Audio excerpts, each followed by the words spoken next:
Greetings, guys. Welcome to my YouTube channel. This is your guy in front of you.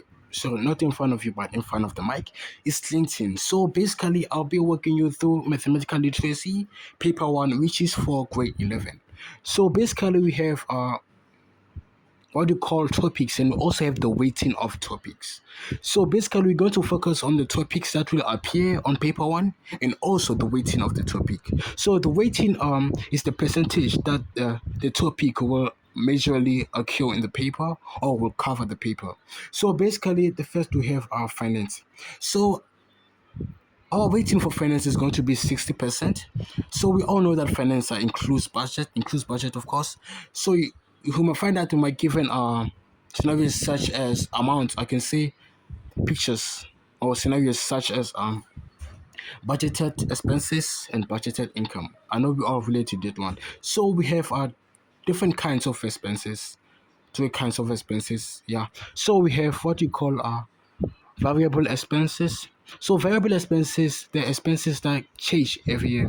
Like grocery, you must find that they say you must spend 1.2, then the following month you will spend 1.3, following month you must spend less than 1.3. That's what they call variable because it changes over time. So we have what you call fixed expenses. When you get to a new town, you definitely want a place where you can relocate. When you relocate, of course, you want to find a place where you can sleep, you can keep yourself,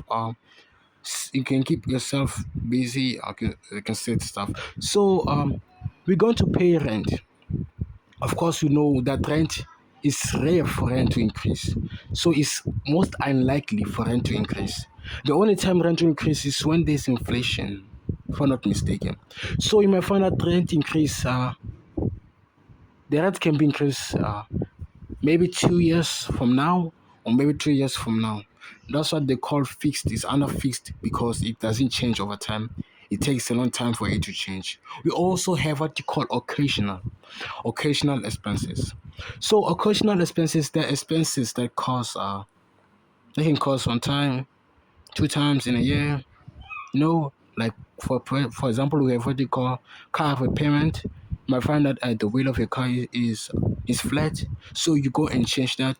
Of course, it's going to take a while for your car for the flat to occur again. It's going to take a while, so that's what we call occasional because it occurs once or twice in a year. So we also have what you call interest, guys.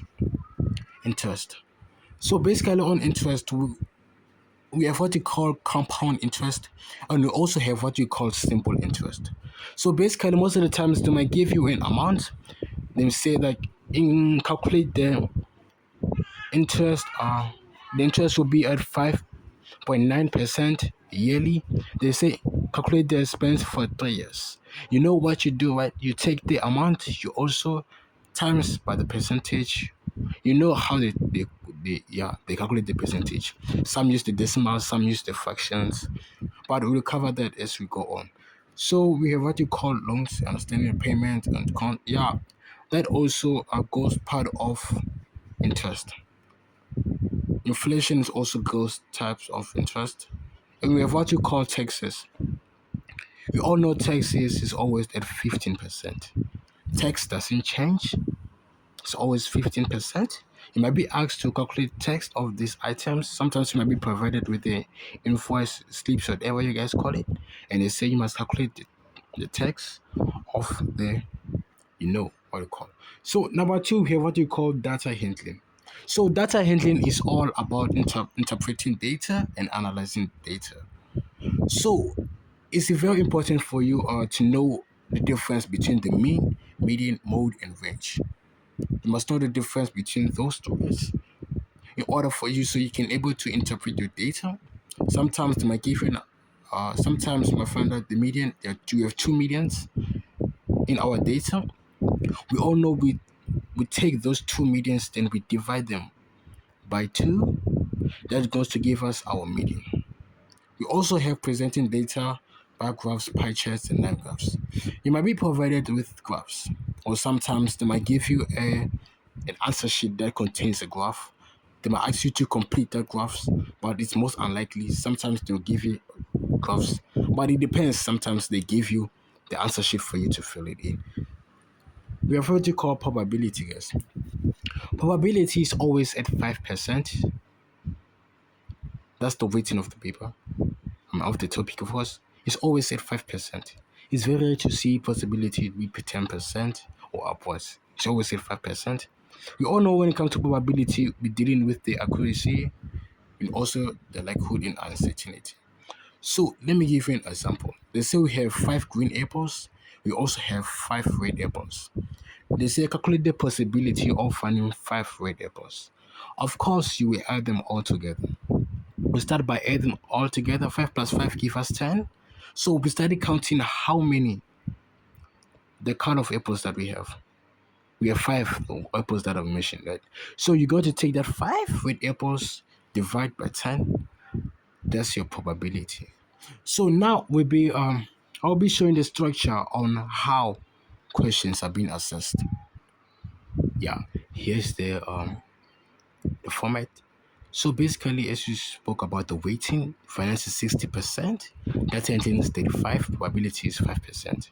I want you to take a moment to screenshot this structure because it's going to be essential for you when you start writing exams. You need to prepare yourself. So question 1, we deal with finance and data handling. Then question 2, we deal with finance. That's why they say finance is 60% because it can occur in multiple questions. That's the reason 60%. So on a question 2, you're going to deal with data handling, which is going to be 35%, of course. And also data handling will be occurring in question 4 and 5. So basically each paper have 4 or 5 questions. 6, I'm not sure about that, but all I know is that we have 4 to 5 questions. I hope you guys learned everything that I just said here. And please, if you have any challenges or if you feel like you couldn't I missed some errors or you couldn't get me some point, please comment below so I can be able to assist. And I hope you guys subscribe and please share this to your friends so they can also know on how the question paper is going to be assessed in the scope, how the scope is going to be. Please share to your friends so you guys can pass all together. Thank you. Subscribe, please.